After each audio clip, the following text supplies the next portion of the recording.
Well, hello, everybody. This is Manny Aragon from the Rolf Workshop Center for Structural Performance, and welcome back to this segment of the 2014 Endurance Summit. Today, we've got another fabulous resource for you, Coach Michael Collins, who, instead of spending the next hour listing his accomplishments and the things that he's done over the years, I'm going to name a few, and hopefully, Mike, I don't leave too many out. But so you guys know, he's one of the top masters swimming coaches in the country. He's also a former pro triathlete who not only, he's got so many different areas that he's trained in, bike fitting. He's also a pose running instructor, worked directly with Dr. Romanov at the Olympic Training Center and various other places. And Mike, correct me if I butcher any of this, but just for folks out there who are wondering what's he done lately, he's walking the walk. Mike, I believe, placed at Nationals in swimming this year and also at Worlds. He was a podium finisher for age group. He's just got so many more things to talk about. But without wasting a whole bunch of time today talking about accomplishments, I'm sure we'll get into some of those. Mike, you've had quite a bit of history in endurance sport. We're talking today primarily on running form and endurance training, but can you fill us in a little bit in regards to how you got involved in endurance sport, maybe a bit about your career as a pro triathlete and coach and what you're up to these days? Sure. I grew up in Venice, California, part of LA, and got a little bit late start in swimming. I didn't start till high school with competitive swimming, but I really dug it and just did everything I could to improve, by my senior year. And I wasn't very big and powerful or anything, so I tended to be a distance swimmer. And I kept swimming in college, but I got the bug to try a triathlon in my senior year of high school and went and did a race up in Ventura and just did absolutely terrible. I got the flu the night before and, still got up and did the race, and it was pretty cold water. And we didn't wear wetsuits back in the day because this was like 1983 or 84 or something like that.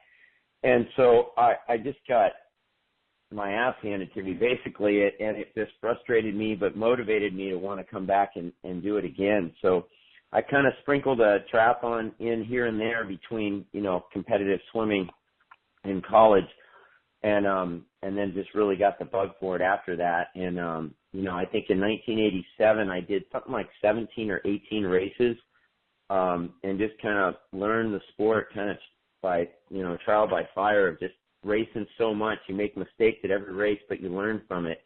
And they were all pretty short races, Olympic or shorter, so, it wasn't like it was breaking me down that much. But, from there I started, just spending a lot of time with some of the top people in the sport and learning from them.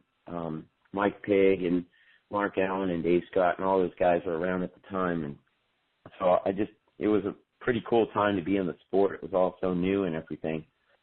And I really didn't think of it as being a profession. I was, actually went to school and became a tool designer and was, working a full-time 40-hour-a-week kind of job and racing every weekend. And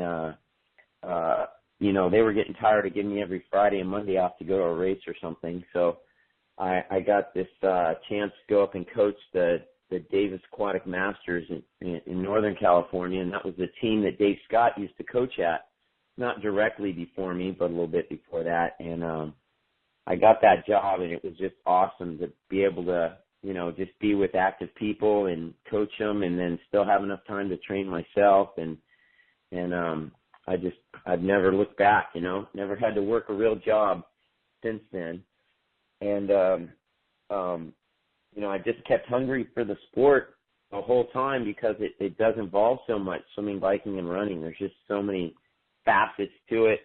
And I just kind of am always out there looking and listening to what the best coaches and people out there have to say and digesting it and trying to, what I consider making cliff notes when I coach, instead of the whole big old Bible or, huge book. I try to digest those concepts and then bring it down to a level that when I coach people, they can understand it in a shorter amount of time.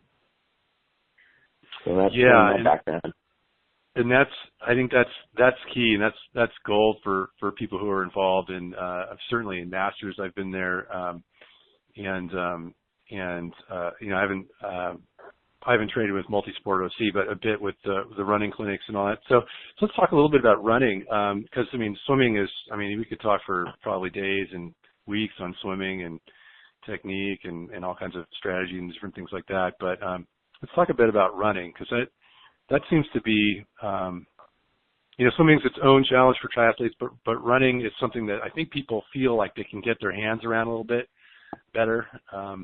And in terms of, now I've talked to a lot of runners, and maybe you can give me some feedback on this, but there seems to be quite a bit of controversy in regards to training running form. Some people say, if you train running form, then it's just going to cause problems with your biomechanics and probably make you slower. It's difficult to train running form, and yet others say that it's key. I would say I'm kind of in that camp that training one's biomechanics and form is just it's a no-brainer. So what are your thoughts on that? Well, because my background was in swimming, all of our training involved doing technique and doing drills and very little full distance kind of swimming. If you're a 1,500 meter swimmer, you hardly did any 1,500 meter straight swims in practice. Everything was broken down into shorter segments at intensity, and you did a lot of technique work. And I saw no reason to do that any differently in cycling or running. And, you look at the success over the years of the U.S. Olympic swim team, and it's phenomenal. And you look at the success of our distance runners, and it's not at the same level. So, I go, well, we're good here. We're not so good over here. Let's carry some stuff over there. That being said, I think there's definitely technique to work on, but there is some individuality within running form, just like with swimming. And the example I'll give is Janet Evans was a phenomenal distance swimmer, and she had this weird, straight arm freestyle with a super high stroke rate. And everybody said, man, how fast would she be if she bent her elbows when she swam? And it didn't matter. We got a lot of straight arm freestylers now, but she tracked through the water correctly underwater. She had, great aerobic engine and all that. So people will have odd looking running form or issues with their technique, but overall they're still meeting the general concepts of correct running form. So, you don't try to fix everything on somebody, but what can you teach someone to be more efficient or make them stronger, so that they're not bleeding energy away when they're swimming or biking or running. Yeah, and I suppose that kind of begs the question, and perhaps as a coach you can speak to this. How do you kind of tell what are the most inefficient things that somebody's doing? Like, how as a coach can you look at somebody and say, that's probably what I should, give them advice on? Well, from my training with different coaches, and Nicholas Romanoff being one of those who created the pose method, he created somewhat of a model of what the most efficient running technique and form looks like. And so that's kind of the standard to shoot for, and then any deviation from the standard is an error. So when they're not doing something correctly to fall into that model, we got to teach them what that error is and how they can try to be closer to the standard so that the movement's, faster and easier. Got it. And I guess I'm gonna guess there's something similar to that in swimming. Although there's different forms, aren't there, in running and swimming? You kind of look at them and say there's different schools, like total immersion, for example, or you probably know the different styles. I'm not familiar with them all, but right. Well, definitely. When the way I look at it is when you get to the Olympic finals in a swimming race, each of those 8 athletes on the blocks train differently to get there, and they had different coaches, to get there. And some coaches are better than others, so they might put 2 or 3 people on the Olympic team, or Mike Bottom one year in 2000, I think he put 6 of the top 8 finalists in the 50 free, were from his club. And they all swam for different countries, and then they went 1-2 with the Americans. So it was probably the greatest performance, I think, for a coach ever, of having 6 guys in the Olympic finals, and then his top 2 Americans tied for the gold. That still really sits in my mind. But they all swam a little bit differently, so he was a master of training them to be fast, but allowing for their differences. But they had some commonality in certain traits that they had to do: the rigidity of their body, the stroke rate, the strength of the kick, so they were doing things similar, but they looked different. So what are those commonalities, in running? You have to have an upright posture with a firm core and not be, bent over at the waist, and, short time in contact with the ground. The faster you want to run, the shorter the foot's on the ground. And, so there's several things you can look at, and poor runners are at one end of the spectrum and fast runners are at the other, and most people are somewhere in the middle. And if they want to go more towards a better runner, they've got to do things more like good runners, which is going to mean better body alignment to begin with, and then shorter ground contact, which is often affected by how your posture is. And, Bobby McGee might explain it differently than Nicholas Romanoff and, someone else that's working on running technique. But they're all trying to get to the same general places.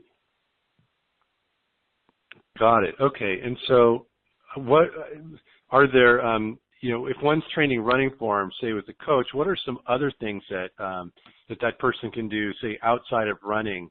Are there drills? Are there strength training? What are the other things that would help to, I guess, get the body to be able to be upright and rigid enough to be able to do the form, or not rigid, but I guess strong enough? Mm-hmm. It's all those things. They need to do running drills, technique-specific work, and then probably the biggest weakness or missing link for most triathletes or runners is they don't like the strength trainer. They don't do enough strength training because they're afraid they're going to bulk up or get tight or whatever it is. And that's probably the thing that would help the most people, is to get their bodies stronger. We just see so many injuries in running and in triathlon, and it's usually due to imbalances in their body, overtraining certain muscles and undertraining others. And if they would just get stronger, they'd just be so much better. And we just had a guest coach coming in to do some strength training stuff with us, Chris Ritter from Ritter Sports Performance up in Portland.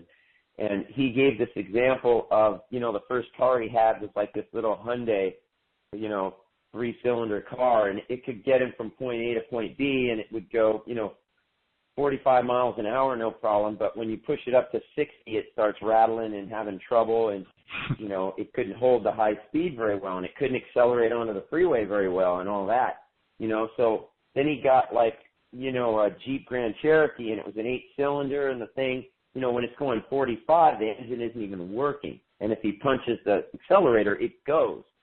And that's what we need our bodies to be able to, have a higher threshold, of strength and speed, so that if you want to run 7-minute mile off the bike, in a half Ironman or something, it's like, that's cruising. That's not pushing up at your red line. That's just floating easy, because you can run 5:30 pace, for shorter distances with decent enough form.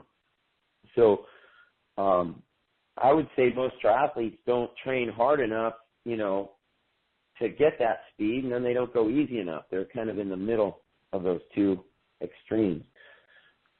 So that's kind of my philosophy. I talk about, fitness to me is the ability to maintain the speed you want for the distance you want, in the heart rate zone you want, basically. But even the heart rate, that doesn't even matter. If you can hold the speed you want for the distance you want, you are in shape.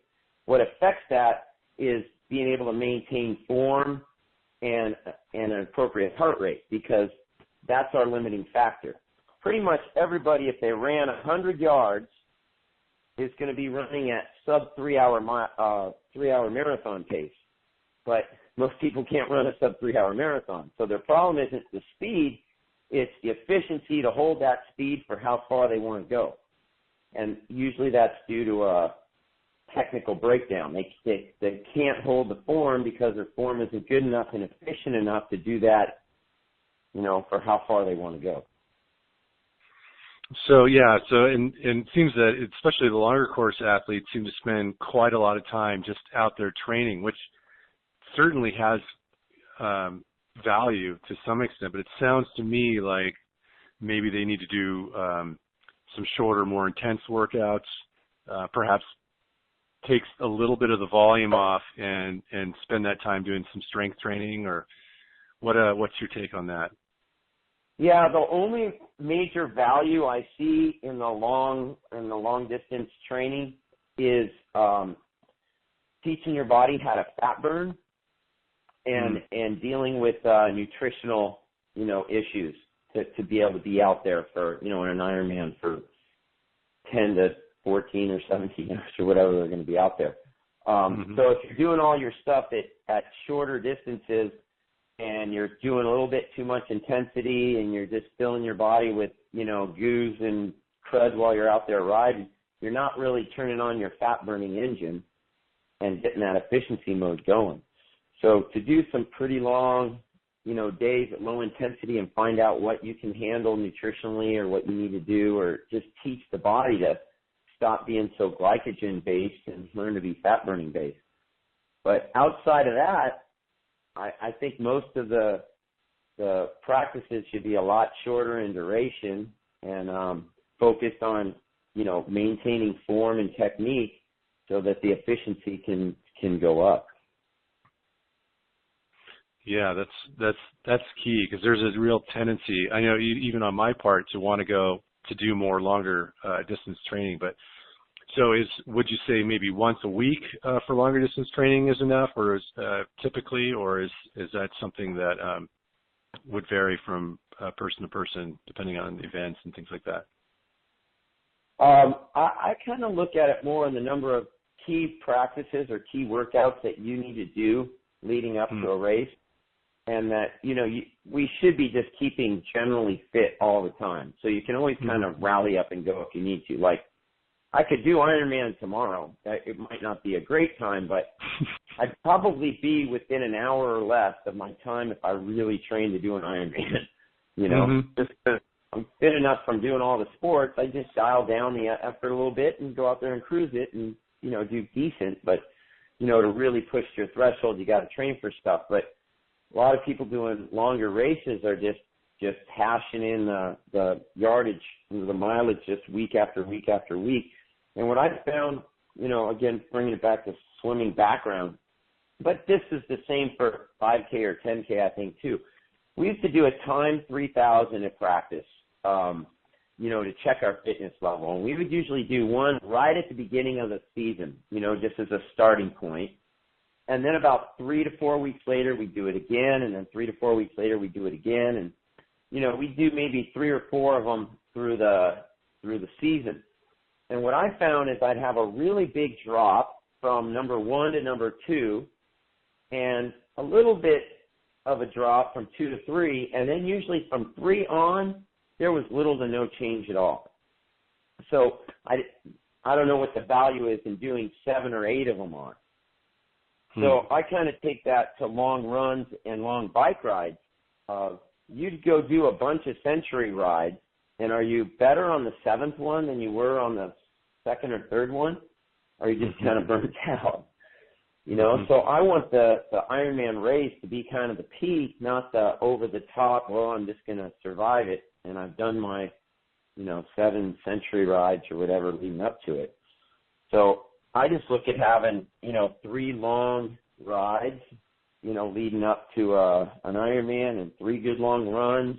Might even be broken, and it's not like they're not doing anything outside of that. There's still some volume, but it doesn't have to be that long stuff. And then 3 good combo workouts, which are, bike and run or swim, bike and run, mixing. And that, to me, I look at it for being duration of exercise. Are they out there for 6 or 8 hours of continuous movement and exercise so that their metabolism and energy systems, can handle it? Yeah, and then the other thing that kind of comes up in my mind is and this may tie into, I guess it ties into form or perhaps strength and also perhaps even the mental aspect. But when a person's out there for quite a long time, that near the end of the race, maybe their performance starts to drop a bit. They're not able to hold form, or they start cracking a little bit under pressure, slowing down a bit. Is form training really the key to stopping that process, or to keeping the kind of consistent performance through a race? Definitely mental training is critical to performance, especially in those longer distance races. And it's interesting. I've done some mental training work with coaches and things like that, and somehow I just kind of naturally learned a lot of those things and just did it on my own. Other people have a harder time and they really need a lot more instruction with it. But the basic concept I work at in my training and in coaching people is you always go fastest at the end. All the time, every practice, you always finish your best. You never just, die and give up and go to hell, with your form and everything at the end of the practice.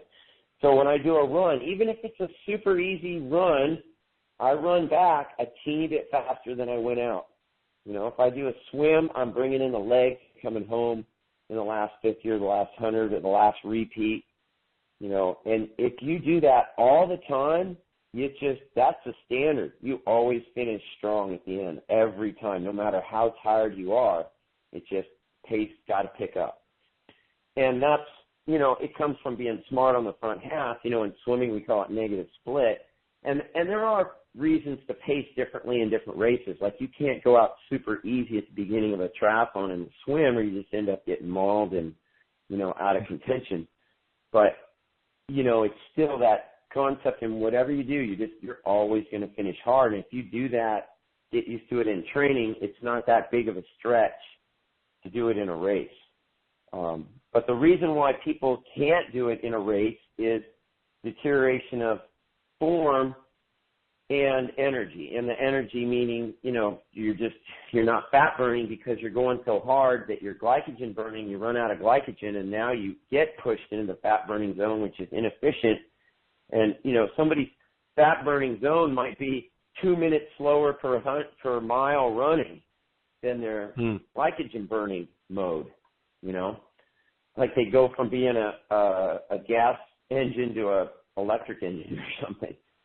So the really good athletes, are able to go fast burning just fat and not having, and that's their efficiency. And that's, it took Mark Allen like 12 or something tries at Ironman before he finally figured that out. Because he was certainly fast and he would lead and all that stuff, but he just always cracked at some point, and it was his body breaking down because he's just redlining for so long.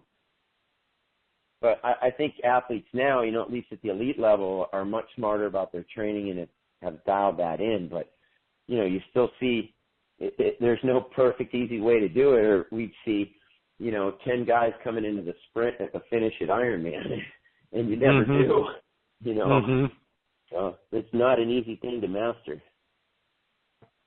Yeah, they're paced out. I mean, they're spaced out over time, it seems like, especially in Ironman, and it seems also in the women's races even more. Like you'll see half an hour between finishers sometimes. Right. And in the short races, you don't see that. They come in, a bunch of them together in a 2-hour race. They could finish 10 guys in 5 seconds of each other.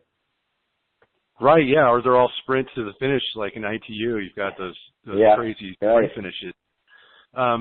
So what? I mean, we talked a little bit about this. Maybe there's, if I want to rephrase this question a little bit, but what would you say that the average triathlete or endurance athlete in general could do overlooks perhaps, like I said, most people are out there doing volume and volume and volume. What are the things that they're really not doing that you see? Since you've coached so many people, I'm sure it's like you see this over and over and over again. Right. I would say interval training on the bike and the run. They're just not doing enough interval training. And I think almost all of your training should be done as intervals. And for running, most people interpret that as going to the track and, really going for it. And then they get hurt, and then they go, I'm not doing any track workouts if I'm getting injured. To me, an interval workout could mean going out, to some stretch of area and running, 10 1-mile repeats with 30 seconds to a minute rest in between, and trying to stay in a certain heart rate zone and a certain time for those, just gaining the efficiency. And that perceived effort, on the first 3 or 4 repeats may be super low, but it gets harder and harder and harder to hold that same time, when you're getting up into the 7th, 8th, 9th, 10th repeat. And to me, that 10 1-mile repeats is a much more beneficial workout than going out and running a straight, 15 miles or something that may have taken about the same amount of time as doing the shorter distance reps. But with the shorter distance reps, you're allowing the heart rate to come back down. You can stretch, you can get a drink, you can do whatever, let the body kind of return back to its more correct state. Because once you fatigue a certain level, the form breaks and then it's going to stay there. And you're burning in bad habits that are going to stick with you when you're fatigued and tired. And what I always tell athletes is being tired is not an excuse to do it wrong or to have bad form. You can do it slower or easier, less intensity. But if you look at a really good swimmer swimming easy, they're still taking 11 or 12 strokes of length, and in a 25-yard pool. And then they turn on the power, and they might take a few more strokes and you see the legs pick up. But you don't see sloppy, thrashing, messy, swimming in a really good caliber swimmer. And, a world-class Kenyan runner or something, they turn off the power and they're still floating effortless 7-minute miles, when the pedal's down, it's sub 5 minutes. So the form should not go to hell when you're tired. It's got to stay there. And I've heard various things on how to correct that, but one of the things that comes up, maybe you can comment on this, that I heard recently that seemed to make a little bit of sense is when you're doing your intervals, especially like mile repeats, for example, that rather than slowing your pace, it's better to space the interval out a little more, like have a little more rest time. Is that what would be the logic behind that, or does that? What's your take on that? Yeah, I would agree with that. It kind of depends on what your goal is. Like if someone's training for a longer race, I think you want to stay in a certain heart rate zone. So if you're getting way out of that zone, you're not in a realistic place of what you'll be able to maintain in the race. So that's, sometimes you want to do the other side of it. It's like maybe your pace slows down, but you stay in the, 140 to 150 heart rate, because that's where you have to stay to not blow up at the end of an Ironman. So you want to hold 8-minute miles, but maybe it's hot out or you're not feeling real great or whatever, but you got to dial it down and you can only hold 840 running between 140 and 150. But you will teach your body how to stay there if you stay there. And then I still would have the other side of the equation. If you have somebody that wants to be fast at a 5K or a 10K or a sprint distance try, and they need to be able to run, sub 6-minute mile, it's not going to do them any good to go do mile repeats and be going 6:30. I'd rather see them either take more rest or shorten the distance. If you can't hold sub 6-minute pace for a mile, can you do it for a half mile or for quarter mile and do more reps at the speed? Because what you're trying to do is teach your neuromuscular system to be able to fire at that rate, at that speed. And you can't teach it to do that if you're running, 87 cadence instead of 92 cadence. And if you're just not able to do it, like for 200 butterfly in swimming, you don't swim 200 butterflies or even 100 flies. You swim 25 fly or 50 fly at speed because you just break down too much if you try to go longer. Mm-hmm. And then you count on the adrenaline and, the mental toughness in a race situation to be able to handle it. And your body says, hey, I know how to do this because I've done, several repeats at that speed before. Yeah, that's so maybe, gosh, I had another thing that came up about form, and I forgot what it was, so hopefully I'll remember it. But so you talk a little bit about mental training and mental toughness and all that, and what are some of the tools that you've stumbled upon over the years and that work for you to help yourself get through a race or even a tough training session? I do a lot of just visualization of races when I'm in training, imagining an athlete out in front of me that I'm trying to run down or chants, like just little sayings and stuff to say when you're running, like Bobby McGee had a couple good, he talks about being compact, connected, and cadence. And so I use that quite a bit too. And those are, ideas I've already had a lot, but that's just the 3 C's, and if the athlete will get out there and start checking themselves when they get tired, am I compact? Am I staying connected? Is my core working with my body, or are my parts just all going different directions? And then when you do those 2, compact and connected, then it's easy to maintain the cadence, or you can focus more on keeping the cadence. Whereas if you just try to move your feet faster, you just blow the heart rate up higher, and then you break down even worse. So I've got some swimming cues that we work on, and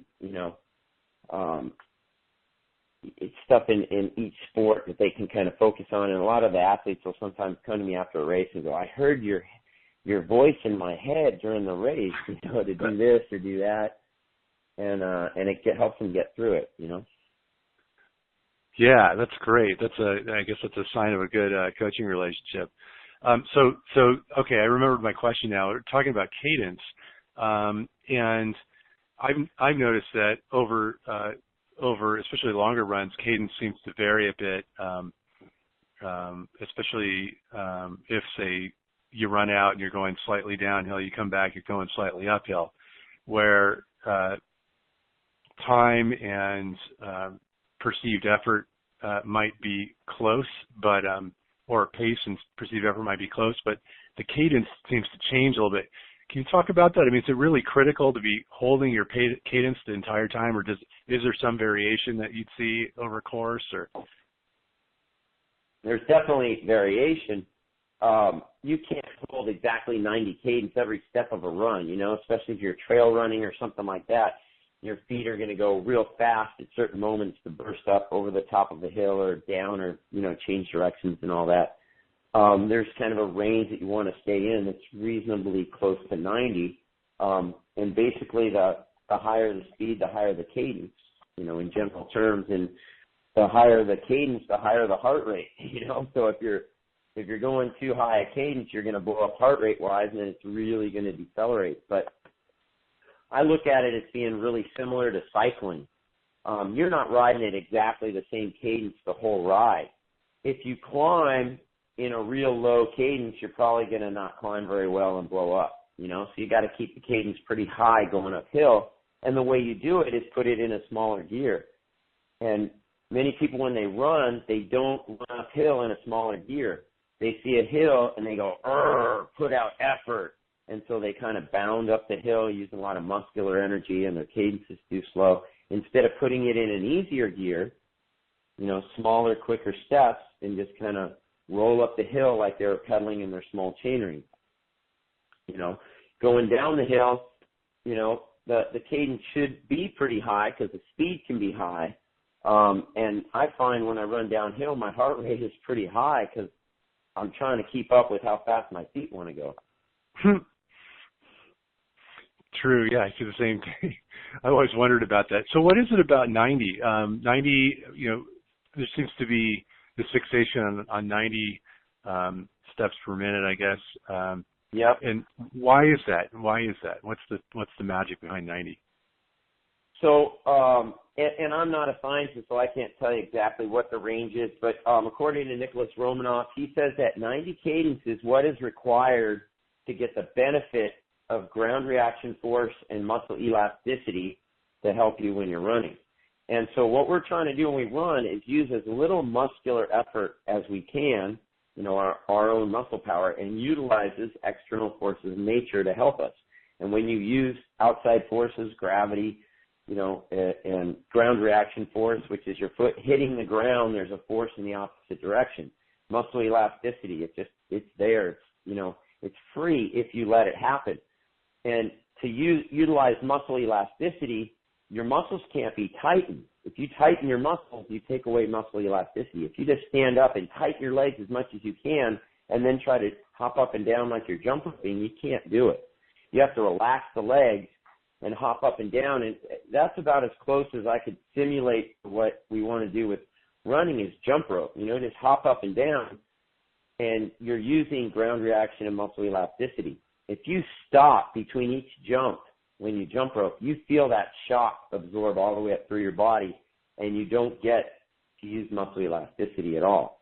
So people that are running with too slow a cadence are absorbing all that ground force, which fatigues the muscles, and then they've got to use muscular effort to propel their body up and forward instead of letting muscle elasticity pop them up off the ground.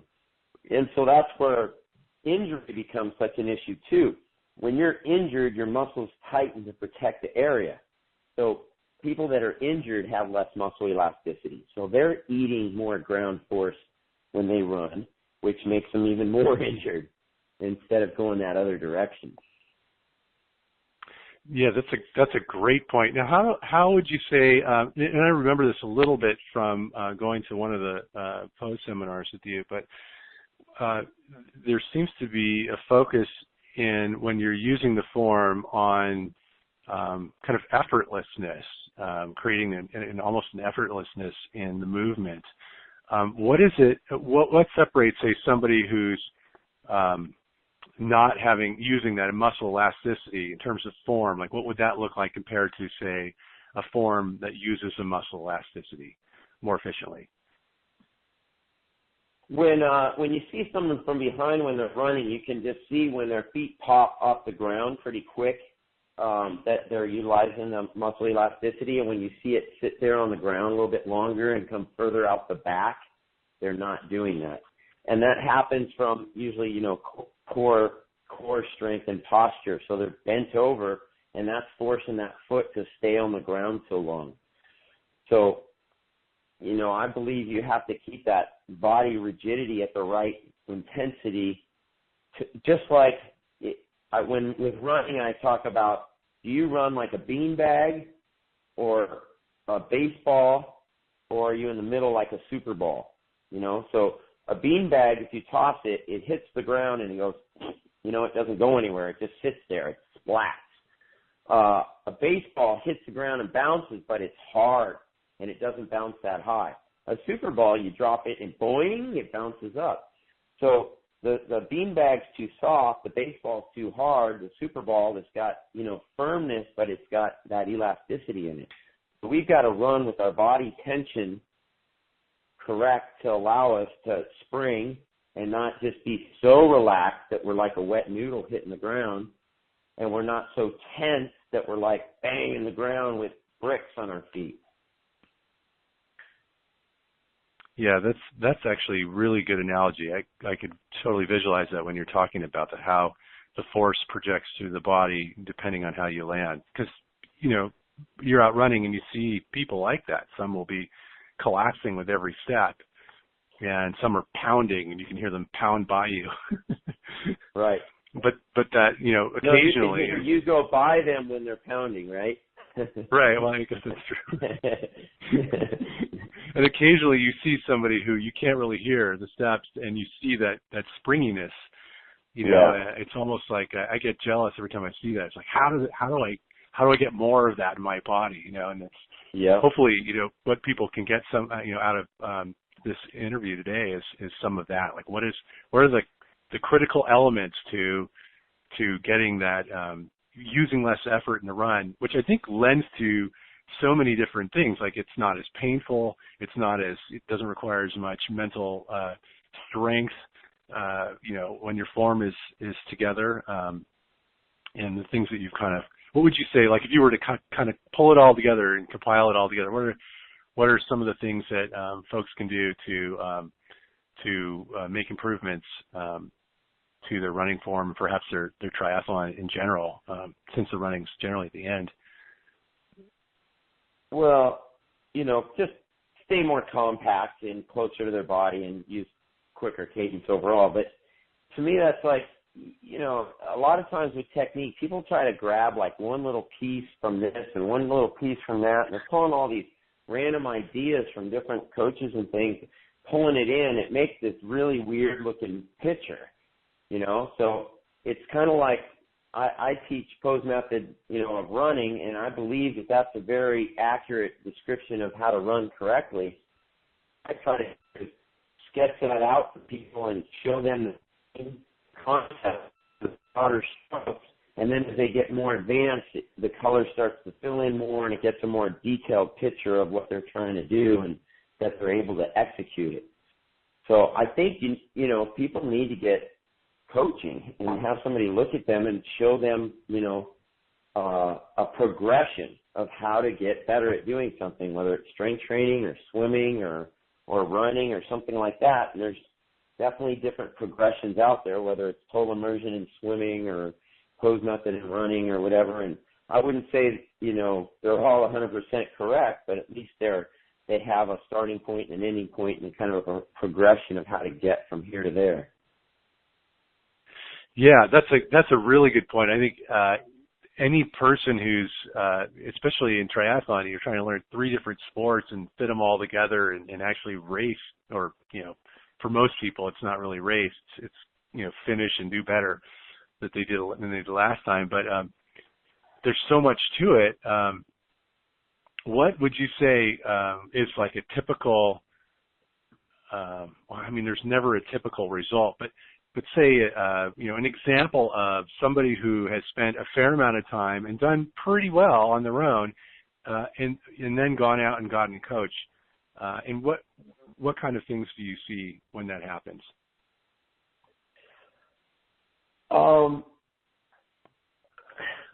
trying to visualize a little bit on some people that I've worked with that have done that. I guess the main one is people get up to a certain level of, you know, being pretty good in triathlon, and then because they don't have that swimming background, it eventually comes and haunts them. And they're just so frustrated because they bike and run good, but they're just giving too much time away, you know, from the swim. So they'll finally come to me, and they're an accomplished athlete, but their swimming's just not at the same level. And so they've got to try to play catch up, you know, and learn how to swim better. And, you know, it takes a bit of time, and sometimes we'll see only a modest improvement in the swim, but all of a sudden they're actually biking and running even faster because they're a little less tired out of the water, even though they are going faster in the water too. But it's like carrying over into the bike and run. Yeah, that's interesting. I thought I'd throw that in there. And one more thing is, I mean, you coach triathletes, you coach swimmers, you coach runners.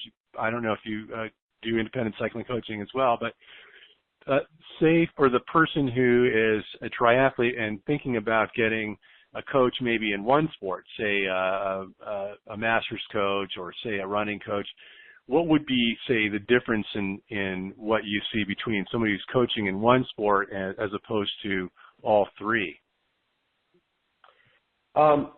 There's, you know, been a huge influx of new triathlon coaches in the last several years, and there's kind of a glut on the market of a lot of coaches for not a lot of like knowledge and understanding as far as I'm concerned. but there's just so many new people out there that all need guidance now. So everybody wants to be a triathlon coach. In general, I would say try to go learn from swimmers how to swim, from cyclists how to cycle, and from runners how to run, you know. But then there are reasons to have somebody that knows or has a good knowledge of all three sports and how they integrate into each other with training.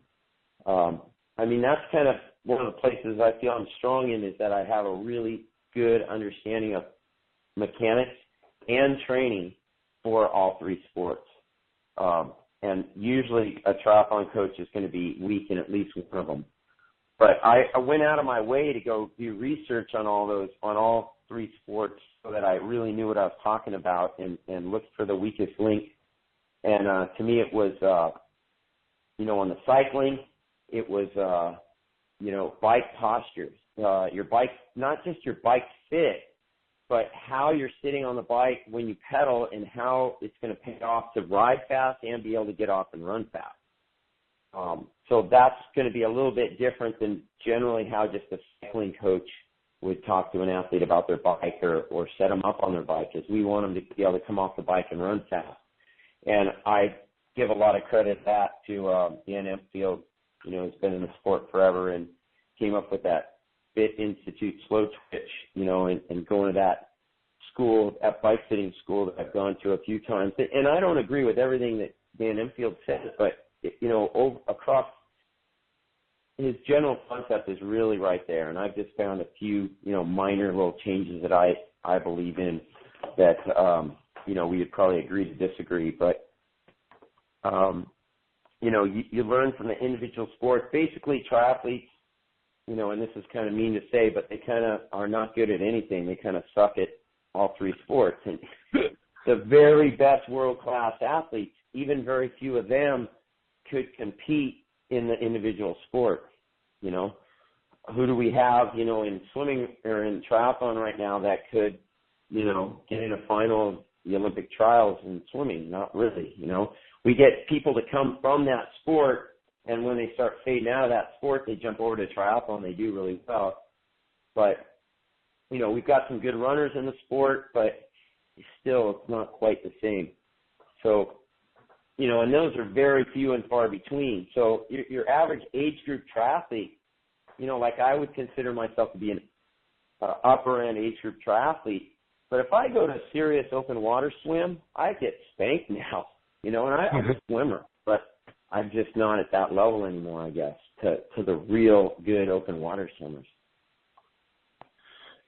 Yeah, something that came out of what you were saying is that I really like, and I haven't, and maybe you can expand on this a little bit, but I haven't seen this really anywhere, is bike posture. I mean, we talk a lot about fitting. Everybody, triathletes go and get fit, which is probably a great idea, and helps them out in a lot of ways. I know it did for me. But posture on the bike, I mean, nobody talks about that. I mean, do you teach that? Do you have seminars? Like, how do you get that idea across? I mean, how do people learn about that? Yeah, I don't know of a lot of people that teach it. So I do personal bike fitting with people. So I tend to do it on an individual basis versus a group setting. Occasionally I'll do a bike setup clinic or something like that. But kind of my order of teaching things is, we do, and I do this with all three sports. I videotape people, doing what they do, and that's how we start. So I'll put someone on a trainer on their bike and let them ride for a few minutes, and then just film them going kind of easy, and then ask them to work hard. And I'll have them, go at a few different intensities for a few minutes. And so I'm just collecting the data. And even though it's only a couple minutes of video, we basically can see what their general concepts or their traits of what they do on the bike are. And there's almost always issues, something that they're doing vastly wrong, humping their back, straightening their arms, or knees wobbling in and out, or bouncing on the saddle, or too big of a gear. There's just all these different things they could be doing wrong, and I just show it to them and say, does this look like a pro cyclist? And I'll show them a video of a pro cyclist. And it's really enlightening to see those contrasts. And so, it's like pose running. Here's the model. Here's where you are. You're not in the model. So how do we get you closer to what the model looks like? And the model is usually a much more efficient place to be that uses, the forces of nature to help. So I'll explain it to them, have them do some exercises off the bike to learn a little bit about their posture and how to engage their core and, those kind of things. And then if needed, we change, the setup on the bike, which usually we do, but there's been times where people have come to me after a bike fit from a shop or something, and I go, you know what? They did a good job. The problem is you're sitting on your bike wrong. They put it right, but you're humping your back, so now the reach to the bars is too far, or whatever else they're doing wrong. So we talk about how to sit on the bike right and how to, put power at the right part of the pedals. And then we do it in just small doses because you can't just make an instant change. If you've been burning the neuromuscular patterning to do something inefficiently for a long time, it doesn't just instantly switch to something else. So I want people to just do things correct for 30 seconds, and then sit up and do whatever. All right, let's come back. 30 seconds, show me doing it right. And, and then just to me, that's like swimming a 25-yard of good freestyle. You can hold 16 strokes of length doing a 25 free. Awesome. Let's do 20-25 and still be going 16 strokes on the last one. If you're 27 strokes on the last one because your muscles failed and you get back to your old form, then, you're not fit enough to hold it yet. So, but you can't say, let's go on a 40-mile bike ride, and we set you up. You don't have to sit with a flat back and your elbows under your shoulders and all this stuff. You can't do it because your body's not conditioned to hold that position. So they got to go shorter distances. You asked me earlier about what I think triathletes are missing. In Southern California, they're largely missing good, strong trainer workouts, because we have too good a weather, so we tend to go outside all the time. And I think that's part of why, I'm always amazed when we go to Oceanside, which is like end of March, that 70.3 race, that East Coast people just hit it sometimes. They do so good. And they've been stuck indoors the whole damn winter, So they've been riding their comfy trainers or whatever trainer workouts they've been doing all winter long, and they're just animals on the bike, And we're out cutting around on the, dodging cars and cruising around and, not riding at that same evilness that you get on a trainer. So, and I even have a hard time doing it myself without other people. So I have people come over to my house to do trainer workouts, and it motivates me to do it. But I only do it once a week, and I really think if I was, more serious about it, I'd be doing at least 2, trainer workouts a week, and then, maybe one longer bike ride on the road, and then maybe one shorter either recovery ride or else a higher intensity like skills ride with, hills or cornering or something like that to work on the technical skills of cycling.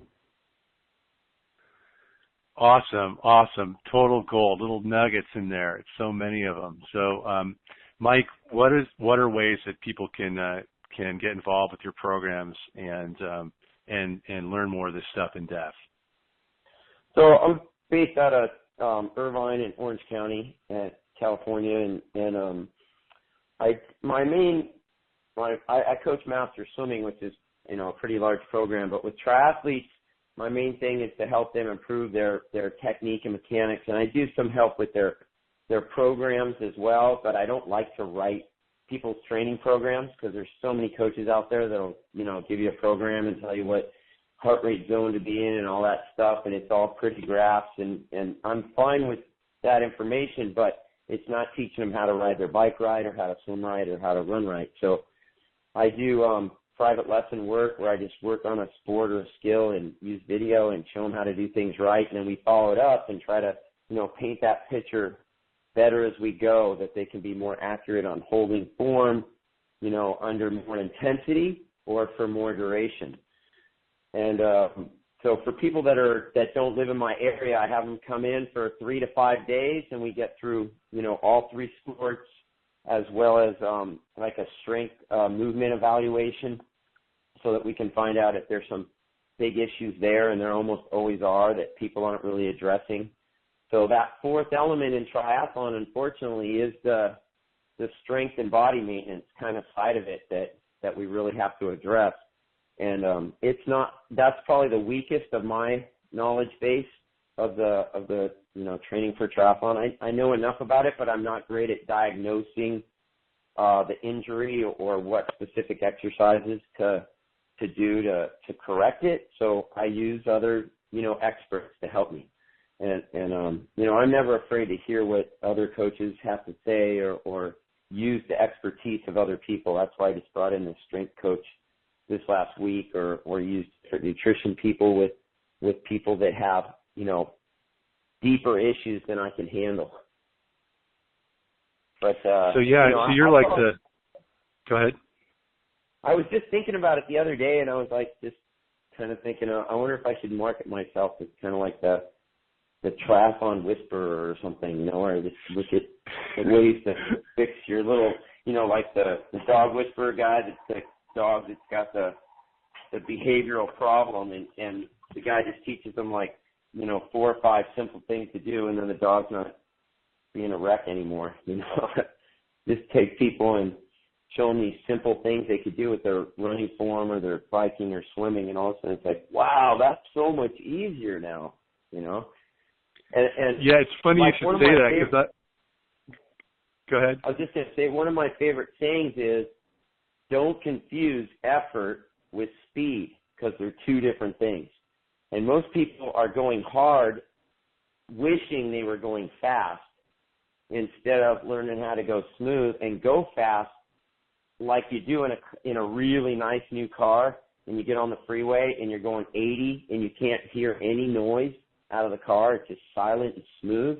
That's how I want people to look when they're swimming, biking, and running, that they just look so quiet and smooth, but they're going fast, but it's not hurting, so they can do it for a long time. Yeah, again, gold, and a really good visual description of what effortless speed looks like. Something that came up for me it's funny you mentioned the triathlon whisperer, because the Yoda of triathlon came up for me, because you're not the guy that writes the plans, but you kind of tweak and help people refine the elements and take them from like a rough diamond to a polished one. So again, Mike, thanks so much. I'm sure, we could talk and listen for hours. There's so much to share, and I'd love to see, I'd love to come in and check out what you're doing on the bike as well. But folks, Michael Collins, fabulous and totally informative session today. So hopefully you guys got lots of nuggets out there. Definitely contact him. Mike, thanks for being here. Much appreciated. I hope we can get you back again sometime. Thanks a lot. Appreciate it, Manny. All righty. All right, folks. So Manny Ergon signing out for the 2014 Endurance Summit, and look forward to seeing you guys out there. All the best.